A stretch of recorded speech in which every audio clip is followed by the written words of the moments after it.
اعوذ باللہ من الشیطان الرجیم، بسم اللہ الرحمن الرحیم۔ آغاز عمل از نام خدا جو مہر ہما جو رحم ہما، سل اور مدح توصیف و ثنا زیبا ہے تجھے اے صلی علی۔ یاران خوش خیال ہو، عزیزان محترم، السلام علیکم ورحمۃ اللہ وبرکاتہ۔ سیدنا صدیق اکبر رضی اللہ تعالی عنہ کی پرخلوص مگر خفیہ تبلیغ اسلام مسلسل جاری و ساری تھی اور بارآور بھی ہو رہی تھی۔ حضرت طلحہ کے قبول اسلام کے اگلے دن سیدنا ابو بکر صدیق رضی اللہ تعالی عنہ چند خوش نصیبوں کا وقت لے کر دربار رسالت مآب صلی اللہ تعالی علیہ وآلہ وسلم میں حاضر ہوئے، اور ان حضرات نے بھی ہادی اعظم صلی اللہ تعالی علیہ وآلہ وسلم کے دست ہدایت بخش پر بیعت اسلام کی۔ ان خوش نصیب حضرات کے اسماء گرامی یہ ہیں جو پلک جھپکتے ہی رضی اللہ تعالی عنہ کے لاحقے کے حقدار و مستحق ٹھہرے۔ حضرت ابو عبیدہ بن جراح رضی اللہ تعالی عنہ، حضرت عبد الرحمن ابن عوف رضی اللہ تعالی عنہ، حضرت ابو سلمہ رضی اللہ تعالی عنہ، حضرت عبداللہ بن عبد الاسد رضی اللہ تعالی عنہ، حضرت ارقم رضی اللہ تعالی عنہ، حضرت عثمان بن مظعون رضی اللہ تعالی عنہم۔ یہ تمام خوش نصیب ارواح جب پیغام حق کو سنتی تو ہر طرح پیاسے جس طرح ٹھنڈے پانی کی طرف اور شیریں پانی کے چشمے کی طرف لپکتے ہیں، اسی طرح یہ افراد بے تابانہ و دیوانہ وار اس منبع آب ہدایت بارگاہ مصطفی صلی اللہ تعالی علیہ وآلہ وسلم سے مے توحید کے جام حاصل کرنے کے لیے بے تابانہ دوڑے چلے آئے، اور اس زمرہ سابقون الاولون میں شمولیت کی سعادت سے سرفراز ہو گئے۔ ان عظیم ہستیوں میں سے چند بزرگوں کے اسماء گرامی حصول برکت کی نیت سے، جیسے حضرت عبیدہ بن حارث، حضرت سعید بن زید، ان کی اہلیہ حضرت فاطمہ یعنی حضرت عمر فاروق رضی اللہ تعالی عنہ کی ہمشیرہ حضرت اسماء، اور حضرت عائشہ دختران سیدنا صدیق اکبر رضی اللہ تعالی عنہ، حضرت خباب بن الارت، حضرت عمیر بن ابی وقاص، حضرت عبداللہ بن مسعود رضی اللہ تعالی عنہ، اور حضرت مسعود بن القاری، حضرت سلیط بن عمر اور ان کے بھائی حضرت حاطب، حضرت عیاش بن ربیعہ اور ان کی اہلیہ حضرت اسماء، حضرت خنیس بن حذافہ، حضرت عامر بن ربیعہ، حضرت عبداللہ بن حجش اور ان کے بھائی حضرت ابو احمد، حضرت جعفر بن ابی طالب اور ان کی زوجہ حضرت اسماء بنت امیس، حضرت حاطب بن الحارث، حضرت عثمان ابن مظعون کے دونوں بھائی حضرت قدامہ اور حضرت عبداللہ وغیرہم رضوان اللہ تعالی علیہم اجمعین۔ حضور نبی اکرم صلی اللہ تعالی علیہ وآلہ وسلم کے دل نشین طریقہ تبلیغ اور سیدنا صدیق اکبر رضی اللہ تعالی عنہ کی سعی بلیغ رفتہ رفتہ سعید ارواح کے دلوں پر اثر کر رہی تھی، اور آہستہ آہستہ اسلام کی طرف یہ ارواح مقدسہ ملتفت ہو رہی تھی، اور ان حضرات کے قلوب توحید سے منور ہوتے جا رہے تھے، یہاں تک کہ داعی حق کی آواز پر آمنا و صدقنا اور لبیک کہنے والوں کی تعداد 30 افراد پر مشتمل ہو گئی۔ اور کیا ہی عجیب اتفاق ہے کہ اس ساری کوششوں کاوش کو جو سراسر خفیہ رکھی گئی تھی، اس کے شمار کے تذکرے کی یہ نشست بھی 30ویں نشست ہی ہے۔ سبحان اللہ۔ اسلام کی ان ابتدائی کامیابیوں نے کفر کے باطل ایوانوں میں ایک کوہرام اور کھلبلی مچا کر رکھ دی۔ اہل باطل کا گمان تھا کہ حق پر کفر کے عظیم الشان دبیس پردے تان کر وہ مہر ہدایت کی تابانی اور رخشندگی اور آفتاب نبوت کی نورانی کرنوں کی چمک کا قلع قمع کر دیں گے، لیکن ناممکن کو ممکن کر دکھانا ان کے بس کی بات قطعی طور پر نہ تھی۔ لیکن یہ ناعاقبت اندیش اہل کفر اپنی قوت و طاقت اور اپنی تعداد کی برتری پر نازاں تھے۔ اس ستم ایجاد گروہ نے جور و جفا کا راستہ اختیار کرنے کا فیصلہ کیا، جس کی ابتدا ایک چھوٹے سے واقعے سے ہوئی، جس کو علامہ ابن کثیر رحمت اللہ تعالی علیہ نے اس طرح بیان فرمایا ہے کہ جو ہم آپ کی خدمت میں پیش کیے دیتے ہیں کہ جب مسلمان مردوں کی تعداد 38 ہو گئی تو حضرت ابوبکر صدیق رضی اللہ تعالی عنہ نے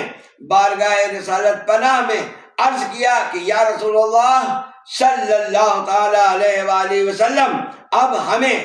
کھل کر میدان میں آ جانا چاہیے اور اسلام کی تبلیغ کا فریضہ پوری طاقت و قوت سے ادا کرنا چاہیے۔ حضور نبی مکرم صلی اللہ تعالی علیہ وآلہ وسلم نے فرمایا کہ اے ابو بکر، ابھی ہماری تعداد بہت کم ہے، لیکن حضرت صدیق اکبر رضی اللہ تعالی عنہ کا اصرار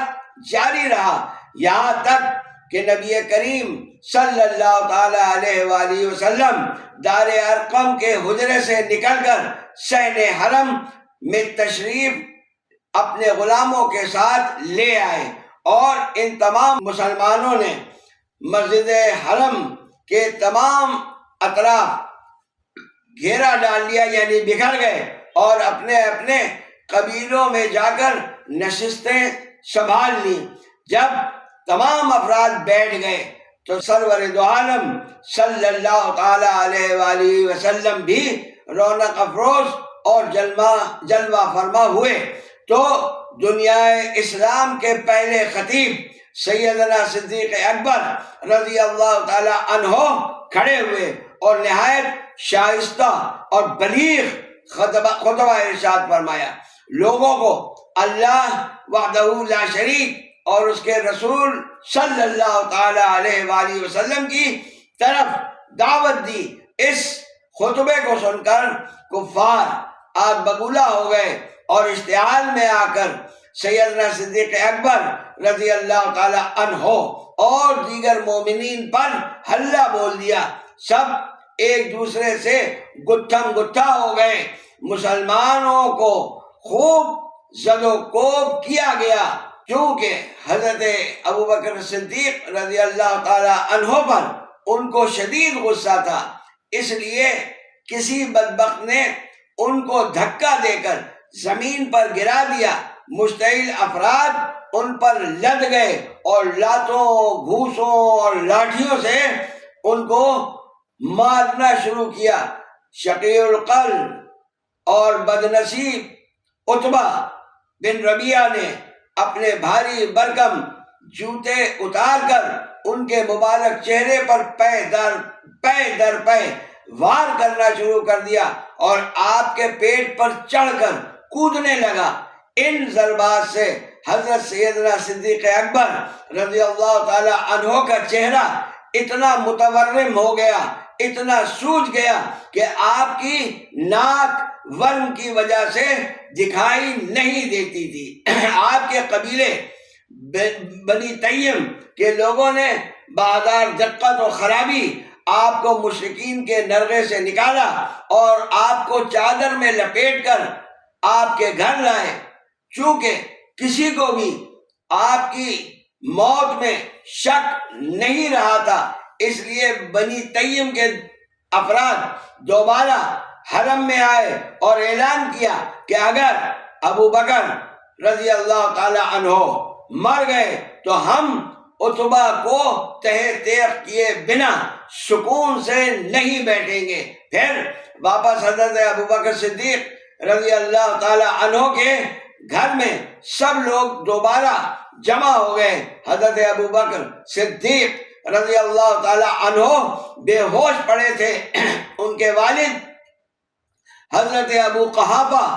اور دوسرے افراد آپ کو آواز دے رہے تھے، پکار رہے تھے، مگر وہاں سے کوئی جواب نہ ملتا تھا، نہ جسم ناظرین میں کوئی حرکت ہوتی تھی۔ تمام دن غشی کا یہی عالم رہا۔ شام کو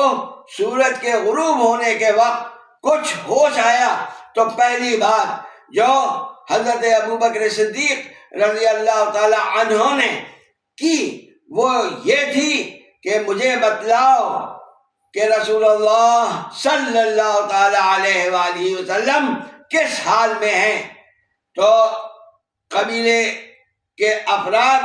انہیں برا بھلا کہتے ہوئے رخصت ہو گئے۔ جب آپ کی والدہ ام الخیر نے کہا کہ کچھ کھا پی لو تو حضرت ابو بکر صدیق رضی اللہ تعالی عنہ بولے تو یہی جملہ تھا کہ ما فعل رسول اللہ صلی اللہ تعالی علیہ وآلہ وسلم، میرے آقا و مولا میرے ہادی کیسے ہیں۔ انہوں نے لا علمی ظاہر کر دی تو ان سے کہا کہ آپ ام جمیل بنت خطاب سے حضور صلی اللہ تعالی علیہ وآلہ وسلم کے بارے میں دریافت کریں۔ ام جمیل ان کی والدہ کے ہمراہ حضرت ابو بکر صدیق رضی اللہ تعالی عنہ کے گھر آئیں تو ابو بکر رضی اللہ تعالی عنہ کو بے ہوشی اور عالم سکرات میں پایا تو انہوں نے رونا چلانا اور کفار کو کوسنا اور بددعائیں دینا شروع کر دی۔ حضرت صدیق اکبر رضی اللہ تعالی عنہ نے جب ان کے رونے اور چیخنے کی آواز سنی تو ان کے سامنے اپنا وہی سوال دہرایا کہ میرے آقا صلی اللہ تعالی علیہ وآلہ وسلم کس حال میں ہیں۔ ام جمیل نے کہا کہ تمہاری والدہ سن رہی ہیں، جس پر حضرت ابو بکر صدیق رضی اللہ تعالی عنہ نے ارشاد فرمایا کہ مطمئن رہو، ان سے مت ڈرو۔ تب ام جمیل نے انہیں بتلایا کہ حضور صحیح و سالم ہیں اور دار ارقم میں موجود ہیں۔ یہ خبر سن کر ان کے ہوش بجا ہوئے اور فرمایا کہ بخدا میں اس وقت تک نہ کچھ کھاؤں گا نہ پیوں گا جب تک سید عالم صلی اللہ تعالی علیہ وآلہ وسلم کی بارگاہ ناز میں خود حاضری سے شرفیاب نہ ہو جاؤں۔ یہ دونوں خواتین سناٹا ہو جانے کا انتظار کرتی نہیں اور سناٹا ہونے پر آپ کو دار ارقم لے کے چلی۔ حضرت ابو بکر صدیق رضی اللہ تعالی عنہ ان دونوں کے سہارے سے چلتے ہوئے بارگاہ رسالت مآب صلی اللہ تعالی علیہ وآلہ وسلم میں حاضر ہوئے۔ نبی مکرم صلی اللہ تعالی علیہ وآلہ وسلم حضرت ابو بکر صدیق رضی اللہ تعالی عنہ کو دیکھتے ہی ان پر جھک گئے اور بوسے دینے لگے اور دیگر مسلمان بھی ان کے اوپر جھک گئے اور نبی کریم رؤوف الرحیم صلی اللہ تعالی علیہ وآلہ وسلم آپ کی حالت دیکھ کر گریہ فرمانے لگے۔ سیدنا صدیق اکبر رضی اللہ تعالی عنہ نے حضور نبی مکرم صلی اللہ تعالی علیہ وآلہ وسلم سے عرض کیا کہ میرے ماں باپ آپ پر فدا اور نثار ہوں، مجھے کوئی تکلیف نہیں سوائے عتبہ کے جوتوں کی ضربات کے جو اس نے میرے چہرے پر ماری ہیں۔ یہ میری والدہ برہ اپنے بیٹے کے ساتھ آپ کے دربار میں حاضر ہیں، حضور سراپا برکت ہیں، انہیں اللہ کی طرف بلائیے اور ان کے لیے اللہ تعالی سے دعا فرمائیے۔ مجھے امید ہے کہ حضور نبی کریم صلی اللہ تعالی علیہ وآلہ وسلم کی برکت سے اللہ کریم انہیں آگ سے نجات بخشے گا۔ ہادی اعظم رسول مکرم صلی اللہ تعالی علیہ وآلہ وسلم نے ان کے لیے اللہ تعالیٰ کی جناب میں ہدایت قبول کرنے کی دعا فرمائی اور اسلام قبول کرنے کی دعوت دی، چنانچہ جناب برہ مشرف با اسلام ہو گئی رضی اللہ تعالی عنہا۔ حضور نبی کریم صلی اللہ تعالی علیہ وآلہ وسلم دیگر مسلمانوں کے ہمراہ 1 ماہ تک دار ارقم میں مقیم رہے اور اسلام کی دعوت کا سلسلہ خفیہ طور پر جاری رہا۔ اس دوران جن حضرات کو اللہ نے قبول حق کی توفیق بخشی ان میں سے چند حضرات کے مختصر حالات پیش کرنا نہایت مناسب ہے، لیکن اگلی نشست میں فی الحال اس دعا کے ساتھ فی امان اللہ کہ رب کائنات رحمت للعالمین صلی اللہ تعالی علیہ وآلہ وسلم کے صدقے اور طفیل جملہ مومنین و مومنات، مسلمین و مسلمات کو دارین میں کامیاب و کامران و بامراد فرمائے اور ہمیں دنیا و آخرت کی بھلائیوں اور دجال کے فتنے سے محفوظ فرمائے۔ آمین ثم آمین۔ استغفار کی کثرت کی توفیق ملے تاکہ ہمارے سارے مسائل خود بخود حل ہوتے رہیں۔ استغفر اللہ ربی من کل ذنب واتوب الیہ۔ آمین یا رب العالمین برحمتک یا ارحم الراحمین۔